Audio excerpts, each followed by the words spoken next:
आने वाली 13 जुलाई को भिवानी के अंदर महाराजा दक्ष प्रजापति जी की जयंती मनाई जा रही है और सरकारी स्तर पे मनाई जा रही है।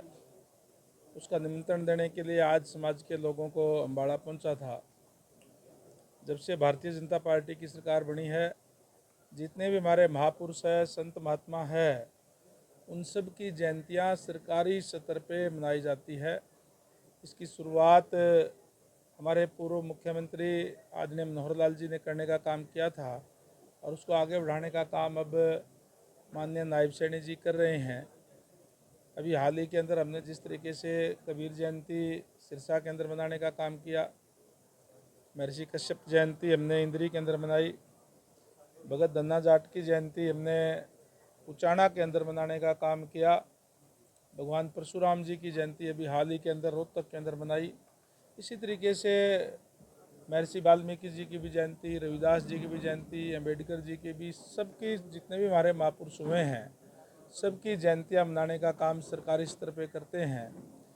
और पिछली साल पहली बार हमने सरकारी स्तर के ऊपर महाराजा दक्ष जयंती हिसार के अंदर मनाई थी, जिसमें पूरे प्रदेश भर से, अम्बाड़ा से भी अच्छे खासे लोग उसके अंदर शामिल हुए थे, बड़ी संख्या में हुए थे। इस बार भी हम भिवानी के अंदर मना रहे हैं और मैं समझता हूँ कि पूरे हरियाणा प्रदेश से बहुत बड़ी संख्या में वहाँ समाज के लोग जाएंगे और जहाँ अपने गुरु को याद करने का काम करेंगे, वहीं इस समारोह में मुख्य अतिथि हमारे प्रदेश के यशस्वी मुख्यमंत्री आदरणीय नायब सैनी जी होंगे। अनेक मंत्रीगण, विधायकगण और नेतागण उसमें आएंगे। तो वहाँ माननीय नायब सैनी जी का इस बात के लिए धन्यवाद भी करेंगे कि उन्होंने सभी को सम्मान देते हुए इस तरीके की व्यवस्था करने का काम किया है। और जहाँ तक, क्योंकि जो प्रजापति समाज है वो भी मोस्ट बैकवर्ड में आता है, जहाँ तक बैकवर्ड समाज की बात है, भारतीय जनता पार्टी की सरकार बनने के बाद में विशेषकर जो बैकवर्ड क्लास है, एससी क्लास है, उनको बहुत सम्मान मिला है, उनको उनका हक भी मिला है। क्योंकि पहले जिस तरीके के हालात थे प्रदेश के अंदर और सरकारों के अंदर, नौकरियां या तो पॉलिटिकल सिफारिश पे मिलती थी या पैसे से मिलती थी। बैकवर्ड समाज के लोग हाथ से काम करने वाले लोग होते हैं, ना तो इनके पास ज़्यादा पैसा होता, ना पॉलिटिकल सिफारिश होती, इसलिए योग्य होते हुए भी इनके बच्चों को अयोग्य घोषित कर दिया जाता था, बैकलॉग छोड़ दिया जाता था और इनके साथ न्याय नहीं होता था।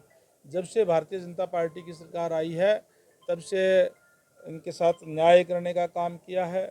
और चाहे मुख्य धारा में लाने के लिए, क्योंकि भारतीय जनता पार्टी पंडित दीनदयाल उपाध्याय का जो अमूल मंत्र है अंत्योदय, अंतिम व्यक्ति तक सरकारी सेवाओं का लाभ पहुँचे, इसके लिए जो वंचित वर्ग के लोग हैं उनको लिए, खासकर जो पहले बीसीए के लिए पंचायतों के अंदर आरक्षण किया, लोकल बॉडी के अंदर आरक्षण देने का काम किया, अभी बीसीबी को भी आरक्षण देने का काम किया है, ताकि उन लोगों को भी मुख्य धारा में आ सके जो अब तक वंचित रह गए थे।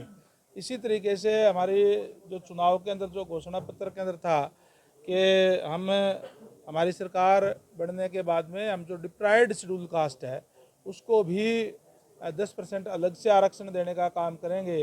और मुझे खुशी है इस बात की, मैं धन्यवाद करूंगा हमारे मुख्यमंत्री नायब सैनी जी का कि जिन्होंने पहली ही कैबिनेट मीटिंग के अंदर इस बात के पास करने का काम किया कैबिनेट मीटिंग में कि आज से ही जो डिप्राइव्ड शेड्यूल कास्ट है उसका 10% से अलग से आरक्षण होगा। क्योंकि हमारे जो बाबा साहेब डॉक्टर भीमराव अम्बेडकर जी ने जो आरक्षण की व्यवस्था की, वो इसलिए की थी जो वंचित वर्ग है, जो रह गया है पीछे, उनके साथ जो है न्याय हो सके। और वो न्याय करने का काम भारतीय जनता पार्टी के अंदर हो रहा है। और इसी यही कारण है कि लगातार भारतीय जनता पार्टी तीसरी बार प्रदेश के अंदर भी, देश के अंदर भी सरकार बनी है। देखिए, माननीय प्रधानमंत्री जी मन की बात में नई नई चीज़, नए नए इनोवेटिव आइडिया वो बताते हैं और पूरे जो देश के लोगों से कनेक्ट होकर के किस तरीके से कौन क्या क्या कर रहा है, इस बात की भी चर्चा करते हैं और नए नए आइडिया देने का काम करते हैं।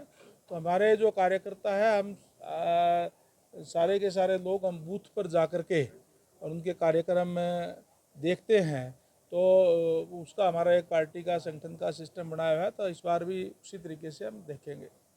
कोई इश्यू था कोई उसके इन्वेस्टिगेशन का और का, अगर वो अभी हो गया होगा तो उसको जल्दी हम पूरा करने का काम करेंगे। और हमारे जो डिपार्टमेंट है, जहाँ तक चाहे वो सड़कों की बात करूँ तो हमने जो टारगेट बनाया था वो हमने गड्ढे उनको भरने का काम किया है।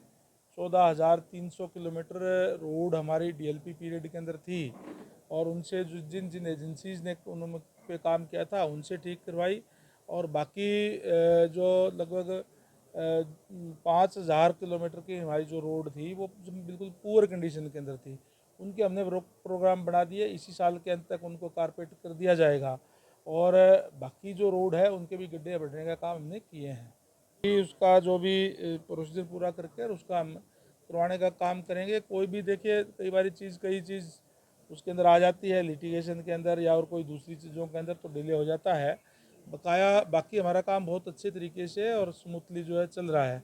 हमने अधिकारियों को दिशा निर्देश भी दे दिए हैं कि मानसून का मौसम है, इसलिए चाहे वो पीडब्ल्यूडी के हमारे अधिकारी हैं, उनका जो सड़क के साथ साथ नाले बड़े हैं उनकी सफाई के लिए, और हमारे जो पब्लिक हेल्थ है उसको भी हमने कह दिया है कि जो सीवरेज की सफाई वगैरह और समुचित तरीके से करें, ताकि इस बारिश के मौसम से कहीं भी कोई शहर के अंदर दिक्कत परेशानी जो है वो ना आए।